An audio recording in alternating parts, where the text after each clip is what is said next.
Welcome everyone to another edition of the Cerebral Smack Talk live on YouTube.com. It is Michael Fletcher, good old MF, with Anthony the Hitman Florio, the man that tells it like it is, and we welcome you to another edition of the Cerebral Smack Talk. Oh my goodness, what a night it was. And yes, we are a half an hour earlier.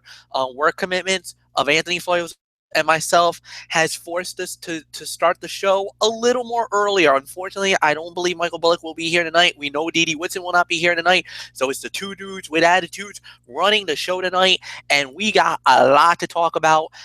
First off, we're going to have Smackdown Live. We got a lot to talk about tonight. A major fallout from not only the Survivor Series, but we are guns blazing straight ahead to the next SmackDown exclusive pay-per-view, which is TLC, Tables, Ladders, and Chairs. And believe it or not, it's only 2 weeks away, so we don't got much time to really take a breather on the Cerebral Smack Talk. We're going to be hitting the ground running tonight and getting ourselves ready for that show. And then on top of that, Anthony Floyd has been dying to hear me and dying to hear what I have to say about this moment in the world of professional wrestling, and tonight we're gonna do it. We're gonna talk about Lucha Underground. We're gonna talk about Aztec Warfare, and you know what, Anthony, it seems like you got to witness it. So normally I would never do this, but I want to hear your 2 cents about Aztec Warfare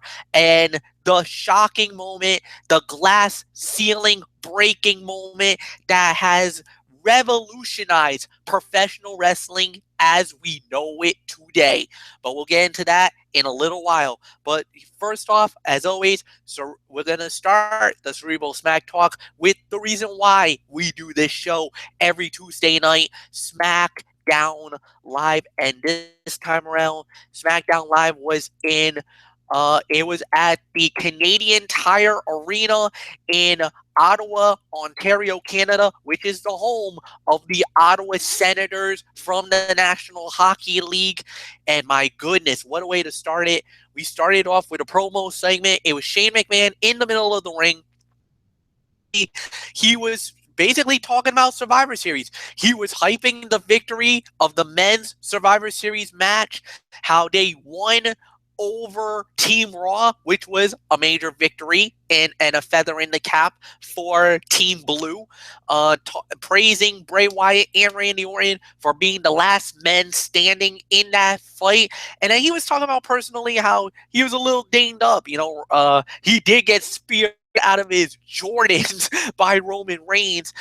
He said that it felt like he got hit by a mad truck, but don't worry, he'll be fine, guys. He'll be a little dinged up. He'll definitely have to have, he didn't break any ribs or anything else. He was just, he got the wind knocked out of him. That was practically it. So then he brought out James Ellsworth Dean Ambrose showed up, and Ambrose, Shane's like, what are you doing here? I don't want you here or anything else.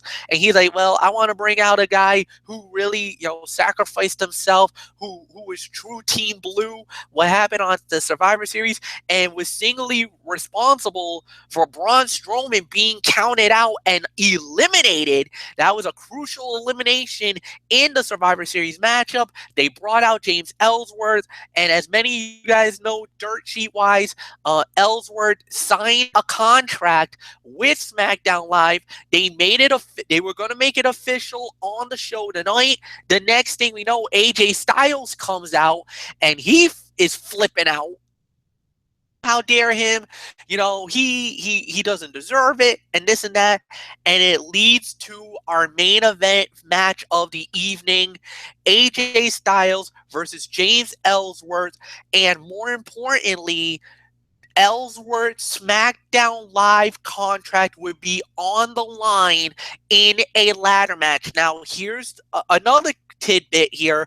If Ellsworth won that match, not only does SmackDown Live contract and, the money and everything else, but he also would be in line for a WWE World Title match sometime down the line, sometime in the very near future.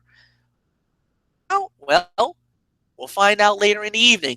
All in all, I love the segment. I thought this was amazing. This was a great way to start the show.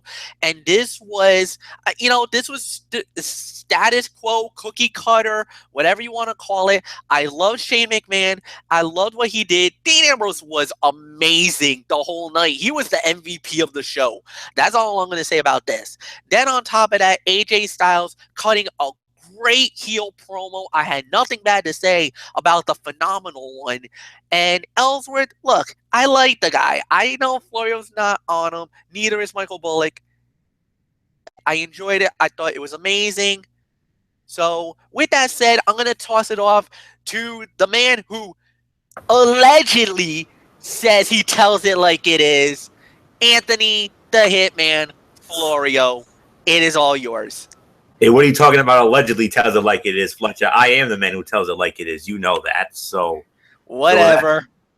Yeah, but anywho, yes, indeed. Hello, friends. It is Anthony the Hitman Florio, the man who tells it like it is. Welcome to this newest edition of the Cerebral Smack Talk. Running the band's back together, the original band's back together. Me and good old MF running things, and well, I'll say it like this: Dean is a great character for 10-year-old kids, give or take. He's amusing and really good at his role. Good setup for the ladder match with Ellsworth, accepting the Styles challenge, but smartly raising the stakes in his favor in the process. So, yeah, the story continues to be James Ellsworth, and you know that's been the theme of this whole thing. I mean, you know,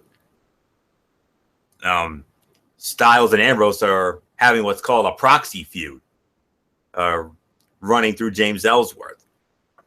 I mean, there are some out there who can't believe they are still making Ellsworth a fixture on this show. He's probably going to win and get a title shot next week, which will complete this odd build where Ambrose and Styles have been fighting a proxy feud through Ellsworth. Where do you go with him after it's over?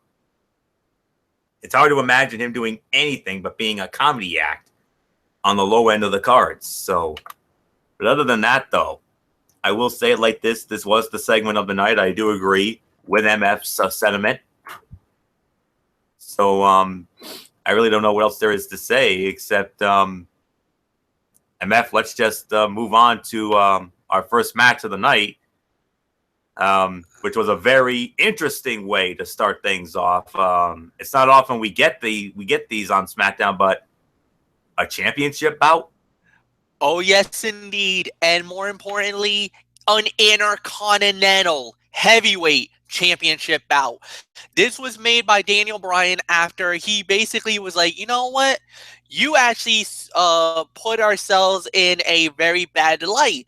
You know, when Maryse interfered, costing Sami Zayn at the Survivor Series, and you kind of gave us a negative light. So what I'm going to do is I'm going to put you in a title match tonight against the man who, the Cruiserweight Champion of the world, Kalisto. Much to the chagrin of The Miz, we had that match, and ladies and gentlemen, the winner of the bout, and still the Intercontinental Heavyweight Champion, the amazing one, the awesome one, the moneymaker, and the Hollywood A-lister.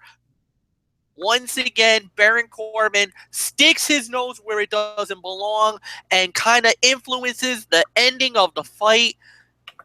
It is all yours, my friend. What did you think about this match? Looked like Corbin was a little late in arriving, as that was just an odd sequence. But nonetheless, 7-minute bout. Miz goes over. That's not a surprise. Let me see, where's my little liner note? All right. Going in, show was off the rails. They have a pay-per-view in 2 weeks, and the show feels like a bit of a farce, but hopefully they get things together for the final hour. They need to move on from all these feuds in 2 weeks. I mean, solid match, I will say that. I would probably go maybe 2.5 at best, if I'm going to be real honest. I mean, like I said, it was a solid bout for the most part, and little too short for my liking considering the talent involved. I mean, they easily could have put on a solid match. And just bear with me for a moment. Yeah, that's it was between 7 minutes and 7 minutes and 45 seconds. And that's really all there is to say on that. And of course, Corbin gets involved. It's obvious the Corbin Kalisto rivalry is far from over. Don't be surprised if they add that to TLC. I don't know if that'll be on the main card or if they'll use that as the kickoff match, but we'll have to wait and see come December 4 in Dallas. But for right now, the Awesome One retains the Intercontinental Heavyweight Championship. And of course, at TLC, he's going to be going one-on-one yet again, one more time, for the final time. It's The Miz and Dolph Ziggler. And this time, we're going to raise the stakes. We're going to make this thing my specialty when it comes to gimmick matches, the ladder match. You know me. I'm all about the scientific. I'm all about the technical aspect. I'm all about the Flair Steamboat, Catcher's Cam stuff. But we all have specialties when it comes to gimmick matches. And when it comes to me, it's the ladder match. Shawn Michaels, Razor Ramon, they revolutionized it. They put it on the map. If it wasn't for those two, would we be talking about ladder matches 22 and a half plus years later? No. Period. And a quotation and a statement. So you're looking at the show stealer at TLC. Well, a possible show stealer. Because I still think Styles and Ambrose are going to steal the show at their TLC bout. So to 2.5 stars, that's the best I can give it. So really nothing left to say here. MF, your thoughts on this Intercontinental Heavyweight Championship match with Miz and Kalisto?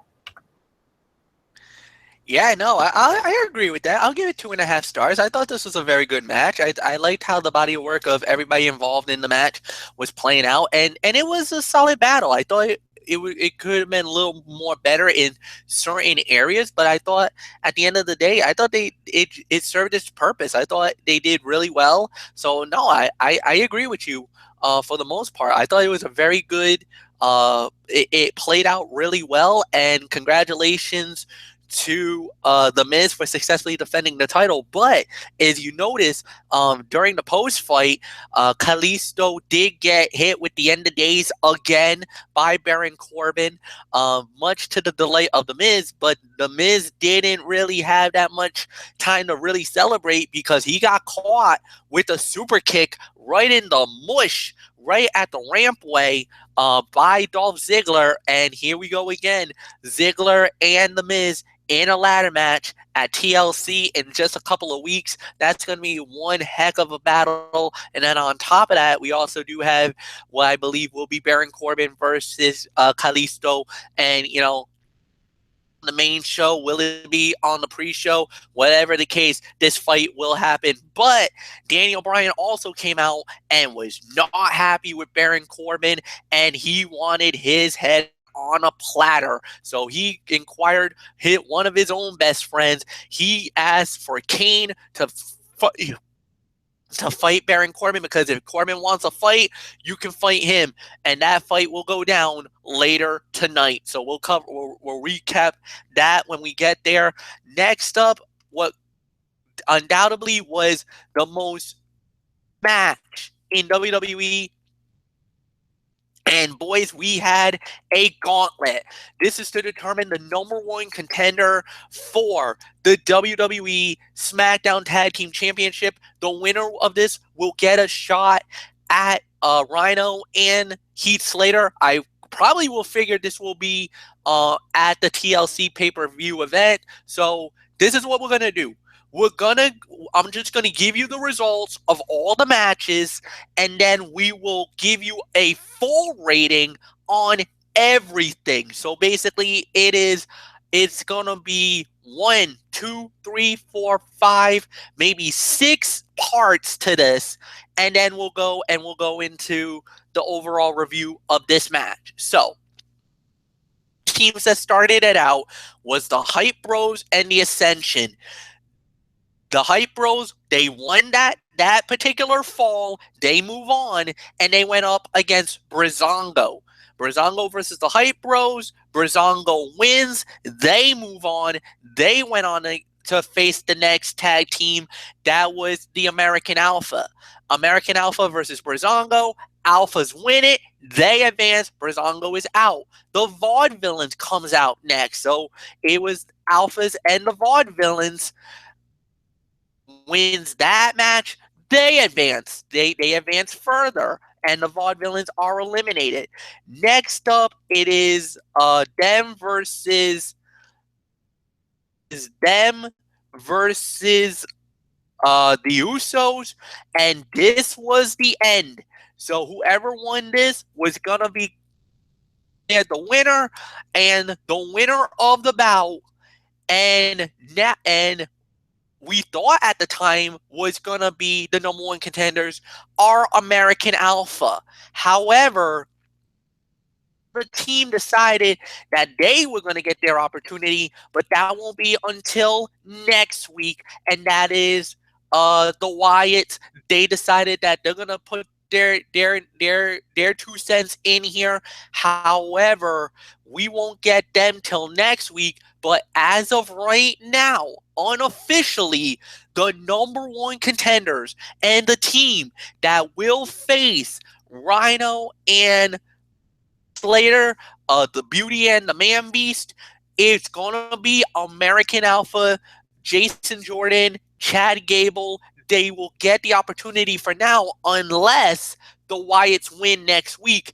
Then, if the Wyatts win, then they become the number one contenders for the tag team championship, and it is gonna be Bray Wyatt and Randy Orton. They will be representing the Wyatt families next week. So let me give you the overall review of this. It was good for the most part. I liked all the matchups and the way that they did, but clearly the Usos and the American Alphas was the best out of the entire gauntlet match. For me, I can give this between 2.5 and 2 3/4 of a star because I really loved the body of work. I loved how everything played out. And I like the fact that this one, so that gives them that big push. However, no, that now they have to fight the Wyatts next week, and I don't think the Alphas are going to win that one. I think that the Wyatts are going to win it. They will become your new number one contenders for the tag team titles, and I'm going to put a major spoiler right now. I think the Wyatt family is going to realize their dream, and I believe they will become the next WWE Tag Team Champions of Smackdown Live. That's just my personal opinion, my very own prediction. Anthony Florio, what says you? Well, I'll tell you, MF. I mean, I'm right there with you. But I do want to add a couple of more liner notes very quickly. As far as I mean, that opening segment, like I said, it was a solid start to the show, but I was hoping there was going to be more focus on Dean Ambrose being punished for his actions at Survivor Series as opposed to Mr. Ellsworth. And I'm going to tweak my rating for that Miz and Kalisto match. That was the second best fight of the night for me. I initially said 2.5. I'm actually going to bump that to between 2.5 and 2 3/4. And with The Miz stealing that one, and Corbin screws Kalisto to continue that feud, and the match did a good job of continuing stories as we head to the pay-per-view, and also worked a fun little match. You notice what I said? Good job of continuing stories. What's SmackDown Live known for more than anything? Storyline progression. And of course, we saw. I would have to say tonight was the biggest night of storyline progression. I mean, we usually can't go 1 week without at least some form of storyline progression on this show. Tonight, I think we saw more storyline progression in one SmackDown Live episode than we've seen since this whole brand extension split started. So with that being said, as far as the tag team turmoil on the whole, fight of the night. What else is there to say? Solid 3 stars altogether. On one hand, I hate that they advertised this and then didn't pay it off completely. Instead, opted for to be continued. Overall match. American Alpha finally got to shine and get revenge. And I have been enjoying, and believe it or not, I've actually been enjoying the Wyatt and Norton stuff as of late. Especially the great performance they put on at Survivor Series. I mean, those two guys were the main reason why SmackDown Live won that men's traditional Survivor match. Which, if you didn't see our recap the other night, I went on the record, and I want to be on the record for this, by saying that was the greatest traditional Survivor Series elimination match, men's or women's, ever. Simple as that. And I also want to see how jealous / not approving Luke Harper reacts next week, because Harper is pretty much lost in the shuffle.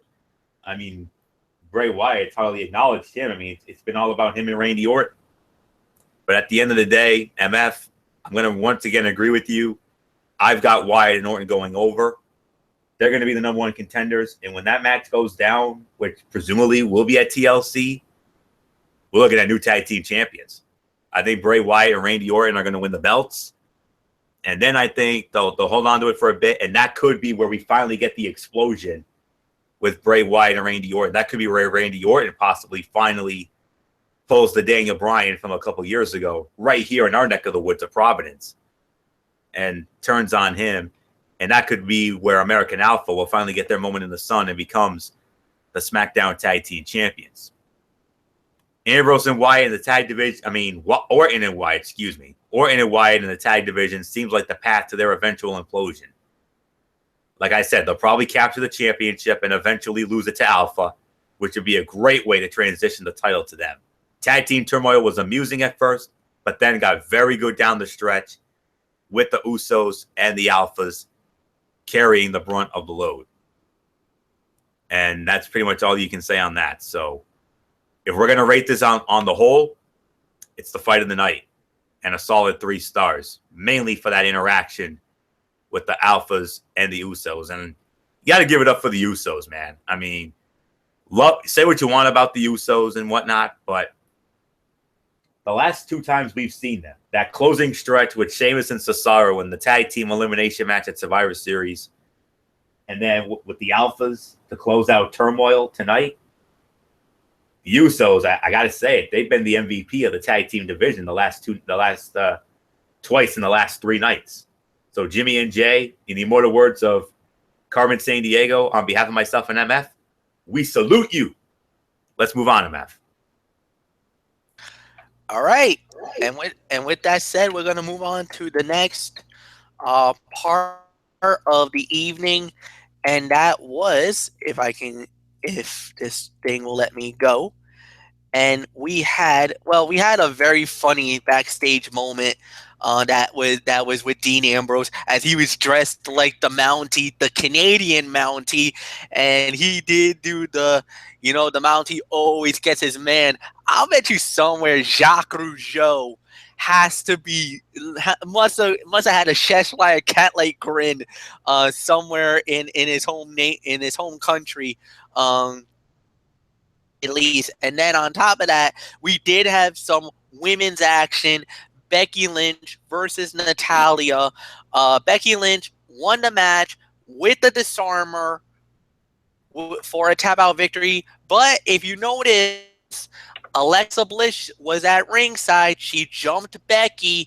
And more importantly, the reason why that happened is at Tables, Ladders, and Chairs at the TLC pay-per-view, it will be the rematch between Becky Lynch and Alexa Bliss. Of course, everybody remembers in Glasgow, Scotland, Alexa Bliss lost the match by submission. However, her foot was on the rope, but the referee's decision was final, and they gave the victory to Becky at that point. But she asked for a rematch. She's gotten it. We're going to see that at TLC. But Anthony, it is all yours. What did you think about this women's non-title match? Well, I'll say it like this. One more little tweaking I need to do. I'm going to bump Miz and Kalisto down to 3 because of that finish. This match with the ladies, with Becky Lynch and Natalya, I'm going to make this the second best fight of the night. The tag team turmoil, as fight of the night. That's not changing. That's not going anywhere. That's still the fight of the night. This right here, I got to give it a slight second best fight of the night honor. Between 2 3/4 and 3 stars. Really solid stuff with Lynch getting a clean win prior to the pay-per-view, while Alexa Bliss got the chance to talk on commentary, and she did a phenomenal job on that. And it was just basic booking 101 stuff, and it works when you have a heel who comes across as smug, who you want to see get beat up, and a likable babyface like Becky, and everyone backing the notion that the title matters and who holds it matters even more. Thought there, and I love the match. Natty and Becky have great chemistry in the ring, and Natty sells better than Alexa has for Becky's comeback. The post-match attack was expected, and Alexa's work at the announce table was better than average for what we've seen from the women's division. I'm not sure if they moved the title at TLC, but I'm looking forward to the match. I mean, we saw the great match in Glasgow, Scotland that was marred by that controversial finish. I think we'll get a better finish here, but I'm on the fence right now. It's a gut-heart situation. My gut tells me Becky retains, but my heart tells me my girl and fellow August 9th baby, Alexa Bliss, will finally get it done. And Alexa Bliss will realize her dream of becoming the Smackdown Live Women's Champion. It's the age-old battle of it's another MF versus Hitman favorite girl battle. I mean, we've had a lot of these over the years. Most recently, of course, in TNA, with MF's girl Gail Kim against my girl Maria Kanellis Bennett. Now we have it in WWE, where I'm all for Alexa Bliss, and MF, of course, all for Becky Lynch because of the fiery redhead, the whole straight fire routine, which is like her little primal scream, and I know that gets MF going whenever she does that. We've had a lot of fun with that before, and I'm sure he had fun with it tonight. So there's nothing left for me to say. Second best fight, absolutely no doubt about this whatsoever. 2 3/4, teetering on 3 stars, and by a smidge, second best fight of the night because we had a more solid match, a more cleaner finish than the Intercontinental match. So that's why I got to give this match the benefit of the doubt when it comes to second best fight of the night honors. Tag Team Turmoil is fight of the night. Like I said, that's not changing. So no touch on that. So with that being said, MF, your girl did it again. Becky Lynch, she knocks off Natalya. And now it's on to another showdown with my girl, Alexa Bliss. And we're going to have some fun with this in Dallas. Oh, yeah, no doubt about it. It's going to be a great match. No doubt about that. I was very pleased with the way that it came out. I got nothing bad to say about it either. So I agree with you. I'll give it 2.5 stars. I thought this was a very solid women's title fight. And, well, we'll see what happens next. All right. One other note, and this needs to be addressed. Another women's match was actually announced, and this was no big surprise either. It's gonna be Carmella going one-on-one with Nikki Bella. Of course, Nikki's trying to find out who was the one that attacked me, who jumped me, who knocked me out of the fight at the Survivor Series. She did accuse Carmella. Carmella's like, no, it wasn't me. It could have been Charlotte. It could have been Dana Brooke. It could have been somebody from the E Network. Because of all the stuff that's been happening. She's trying to, as like that gold digger type of a thing. She's like, she said her boyfriend might be hustle, loyalty, and respect, but you're no Mother Teresa. And she's like, you know what? Look, her brother-in-law, Daniel Bryan, we're going to do this. You and I, we're going to go one-on-one, no DQ fight at TLC. Let's go. So to me, this is really good. I like it. I mean, like I said, 2 weeks before the pay-per-view, and all of a sudden, we had a plethora of matches announced for TLC tonight. This was unreal. But now we're going to get into the next fight of the night. Kane versus Baron Corbin, one-on-one. The winner of the bout via disqualification was Baron Corbin. Why? Kalisto came back and he got him some of Corbin, a little bit, not enough. Basically, Kane finished him off with a choke slam from hell right in the center of the ring. Let the pyro explode at that point, and God, I hate that Kane pyro. I almost jump every time I hear it. But to me, I'm going to give it an NA rating. I'm sorry, I can't do it. It was all right for the most part. But it was too short for my liking. I didn't really like the way it went. It came out. To me, I'm sorry. Worst fight of the night. Anthony, I'm just going to give it to you.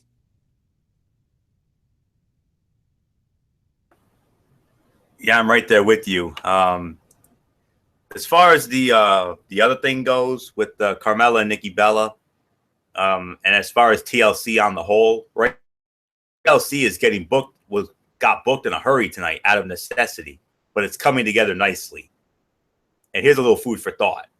In 2017, WWE should really consider making single brand SmackDown shows 2 hours, because it would give them some flexibility about which feuds actually require pay-per-view matches. Think about that. Now, as far as Kane and Corbin goes, I'm right there with you. No rating to a dud for me. I gotta say it, worst fight of the night. Kalisto looked pretty good there, I'll admit it. And Corbin did a nice job of looking tough while still selling the Van Daminator. The match didn't last long enough to leave a real impression. I mean, it was over in 1 minute and 45 seconds. But I will say it like this. Thankfully, a short match with Kalisto's run-in making complete sense as he wants revenge. So that's really all I can say on that. So no rating to a dud. Worst fight of the night, no doubt about it. So MF, I believe we're on to a most interesting main event. The main event for SmackDown Live tonight, this was the big one. James Ellsworth versus AJ Styles. I put it on the lighter note, and yes, it was for James Ellsworth WWE SmackDown Live contract.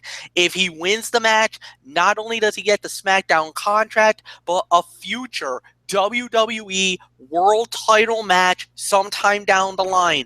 If he loses this fight, though, if AJ Styles wins this, he doesn't get the contract. He basically becomes a free agent.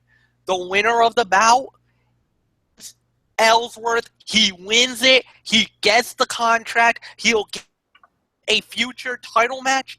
Anthony Florio, it's all yours. Predictable. Way too predictable.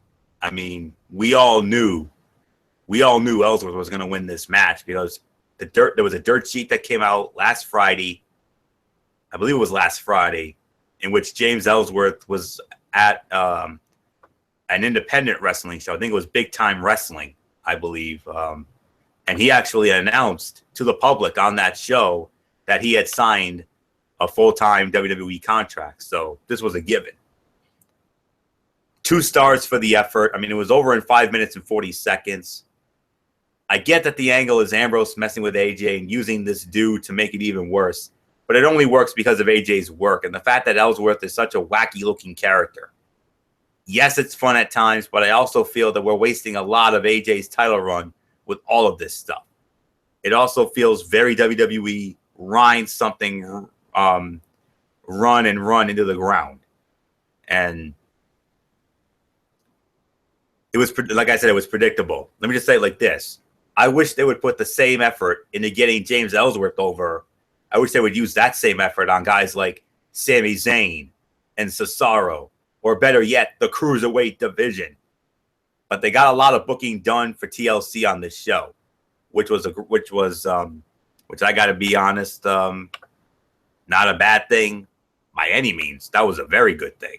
So that's really all I can say on that. So I can only give it 2 stars. I mean, since when do ladder matches last only 5 minutes and 40 seconds? This ladder match tonight reminded me of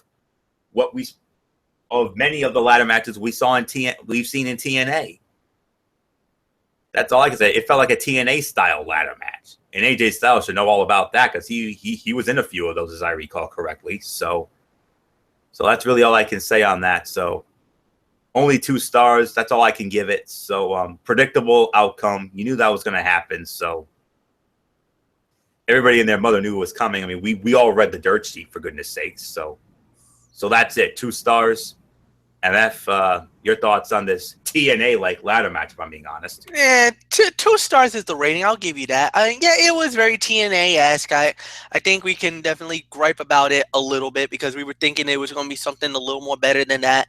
But unfortunately, that's how it played out. For me, it was good for what it was worth, but I'm happy for Ellsworth. He gets the win. He gets a future title match. And on top of that, he gets the contract as well. So, yeah, I get it. It is 2 stars.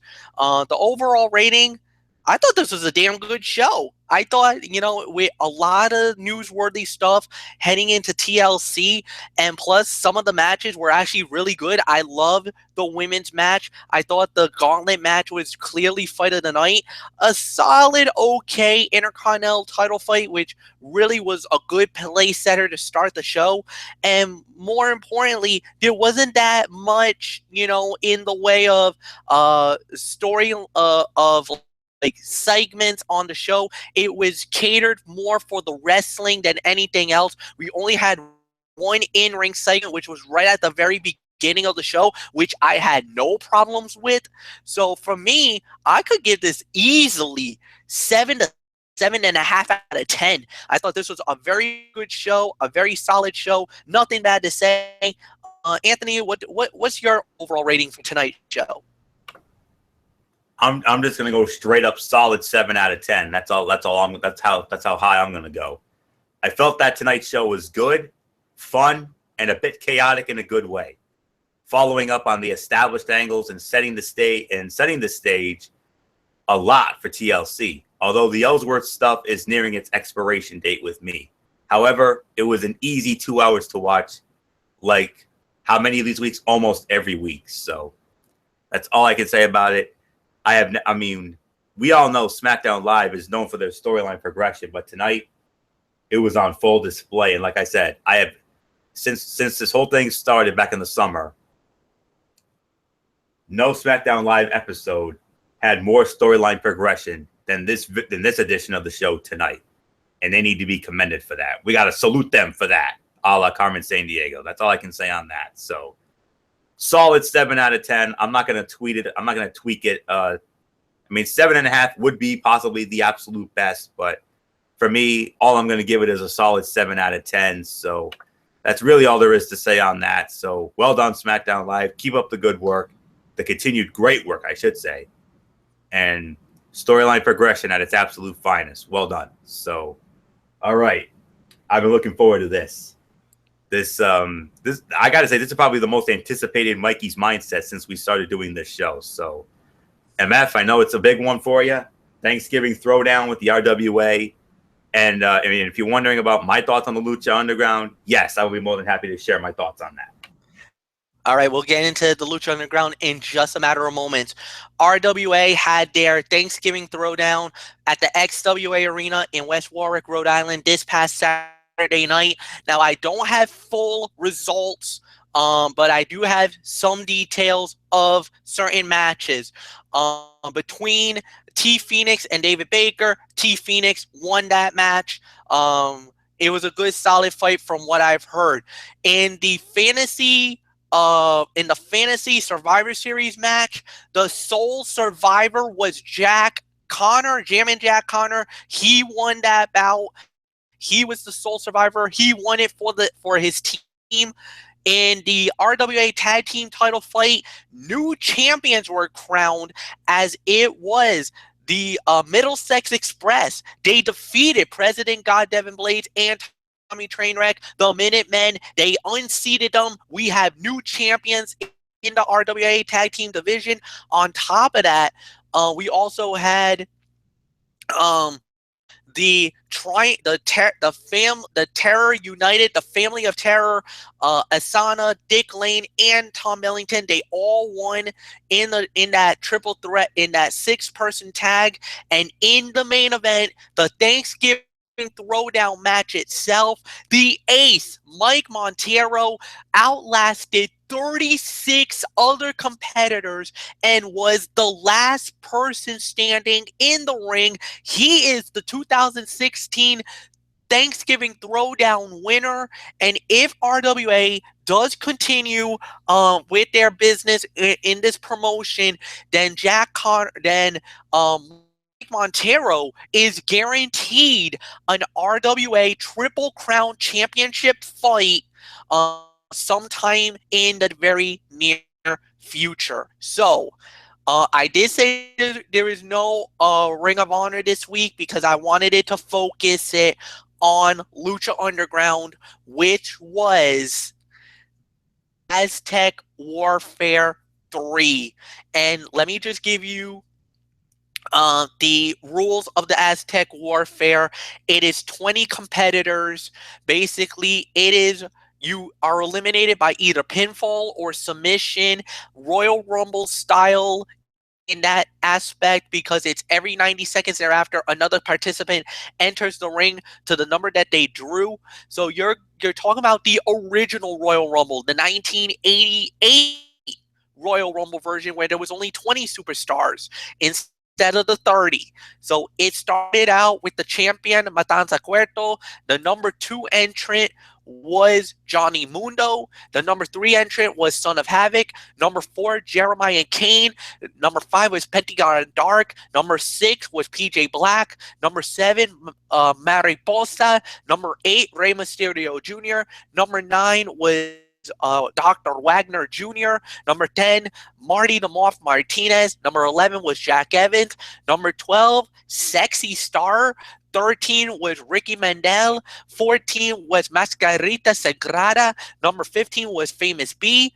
Number 16 was the Mac. Number 17 was Joey Ryan. Number 18, the man of 1,000 deaths, Mil Muertes. Number 19 was Cabramun. And the 20th and final entry was Drago. Okay. Now, here is the order that they were eliminated. The first person eliminated was Jeremiah Crane, eliminated by the monster Matanza Cuerto. Number 2, Mariposa, eliminated by Matanza Cuerto. The third eliminated person was the Son of Havoc, eliminated by Jack Evans. Number 4, Pentagon Dark, was eliminated by Johnny Mundo. Number 5, it was Ricky Mandel. He was eliminated by PJ Black. Number 6, Mascarita Sagrada, eliminated by Matanza Cuerto. Number 7, the 7th person eliminated was Famous B. He was eliminated by Rey Mysterio. The 8th person eliminated was Marty the Moth Martinez, eliminated by Rey Mysterio Jr. The 9th eliminated was Joey Ryan. He was eliminated by Mil Muertes. Number 10 was Dr. Wagner Jr., eliminated by the monster Matanza Cuerto. The 11th person eliminated was Jack Evans. He was eliminated by the Mac. The 12th was PJ Black. He was eliminated by a combination pin by the Mac and Sexy Star. The 13th person eliminated was Cabra Moon. That person was eliminated by Drago. Then the 14th person that was eliminated was Drago. He was eliminated by Matanza Cuerto. The 15th person eliminated was the monster Matanza Cuerto. He was eliminated by Rey Mysterio Jr., which meant we were going to have a new Lucha Underground World Champion at that point. The 16th person eliminated was Rey Mysterio Jr. He was eliminated by Johnny Mundo. Johnny Mundo was eliminated 17th by Sexy Star. Then Mil Muertes eliminated the Mac, which meant we were down to Mil Muertes and Sexy Star as the final 2 in the match. ladies and gentlemen, the winner of the Aztec Warfare 3 and the new Lucha Underground World Champion is Sexy Star. She wins the title.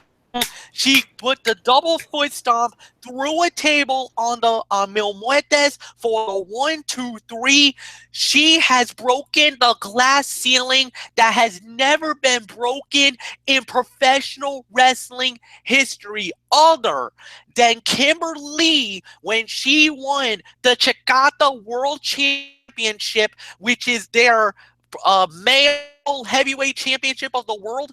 This is the first female AAA superstar, which is affiliated with AAA, that has won a major world title in a major organization. She is the first female Lucha Underground world champion in the history of the company. The 3 years existence of Lucha Underground, she has broken a glass ceiling that has never been broken before. Like I said, Kimberly is the only other female world champion in wrestling history, and now Sexy Star has broken a tradition that has never been done before. This was 4.5 to 5 stars. This was without a doubt. This is going to go down as the greatest wrestling moment of the year, the most inspirational wrestling moment of the year. This could be even bigger. Miracle at the Bourbon Street and when Daniel Bryan won at WrestleMania 30. This one is for the girls, for the young women, for the believers out there that anything is possible. This one is for you. Anthony Florio, please give me your 2 cents on the match and the historical moment that the beautiful Sexy Star is now Lucha Underground world champion.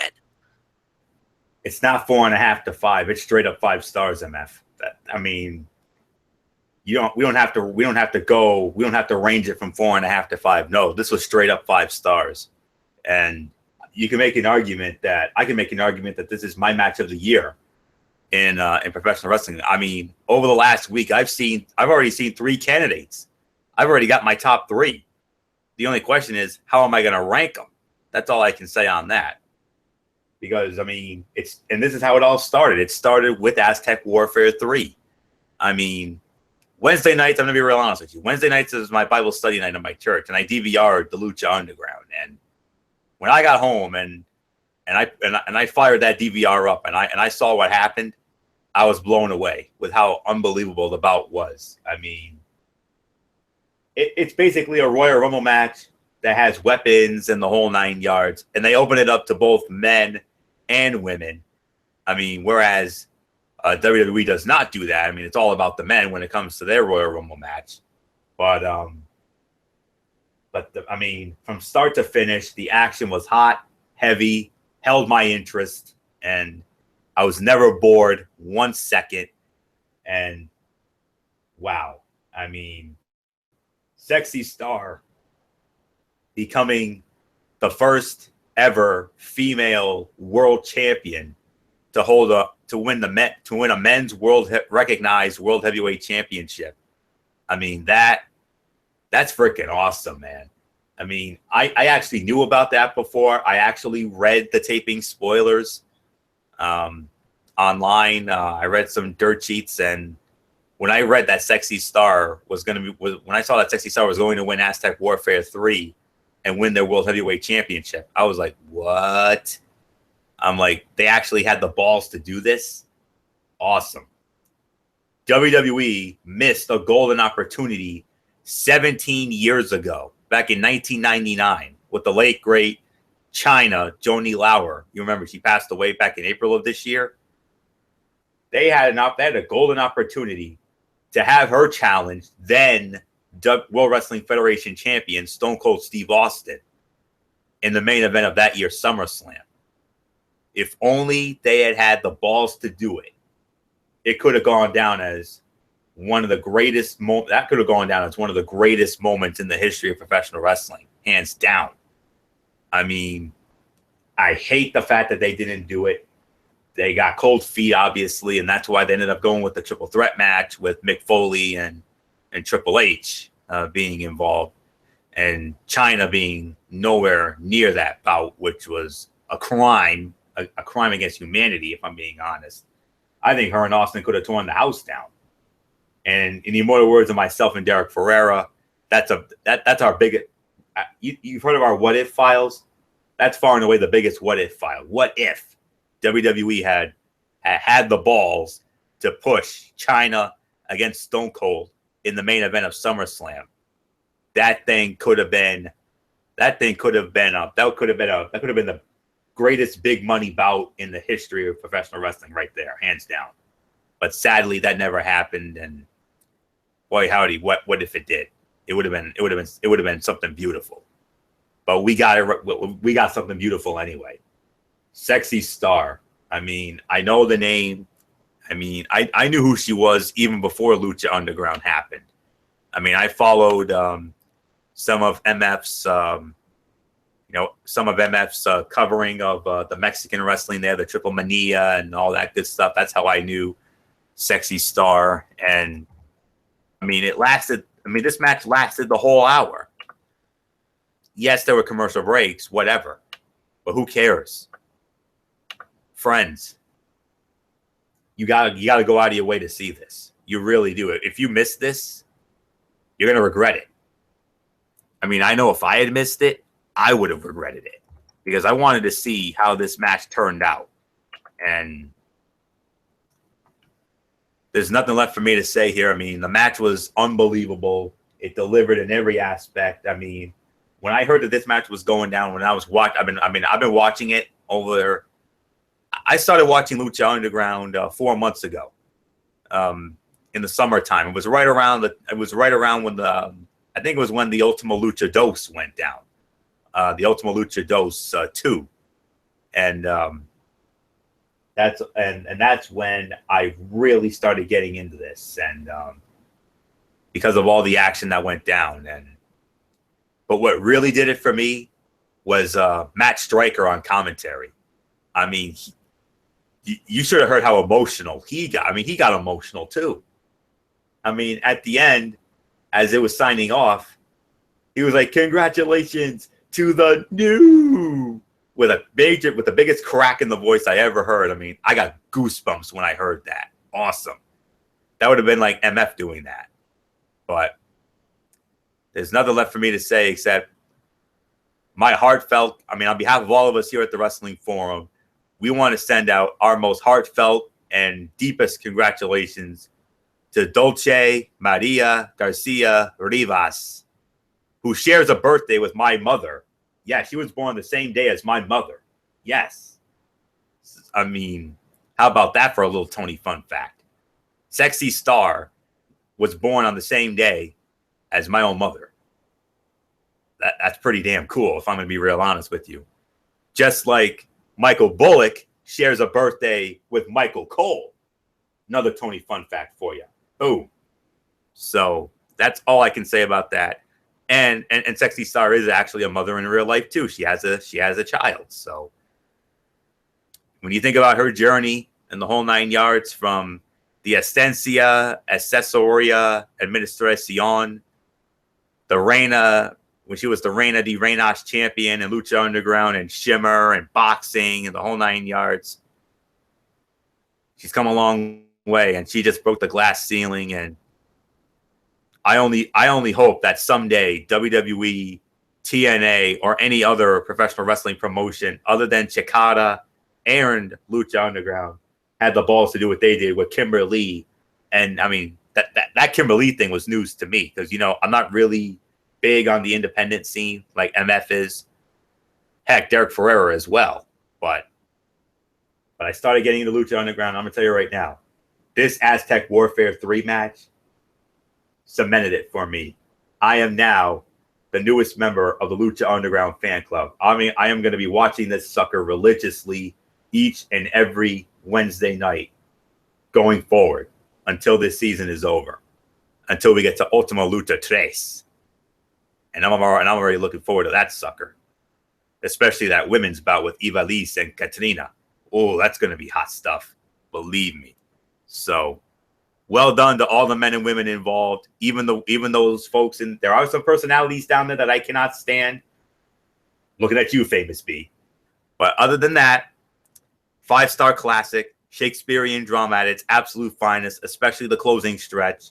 And congratulations, Sexy Star. You are the standard bearer. You broke the glass ceiling. You just set the bar high.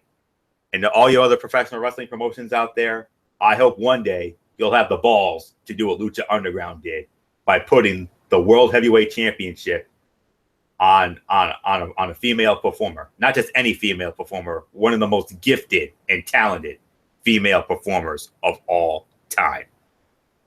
Well done. There's really nothing left for me to say. MF, let's just put the bow on this thing, man. Yeah, we're done. That's it, guys. So we're going to close the show right now. We want to say thank you so much for doing that. And tomorrow night is a big night. It is the 3rd annual Strictly Sports Football. 5th annual. We started in 2012. That's right. Okay, 5th annual. The football feast. Basically, we got the 3 NFL games, college football action throughout the weekend, and it's going to be a lot of fun. Hosted by Anthony Florio.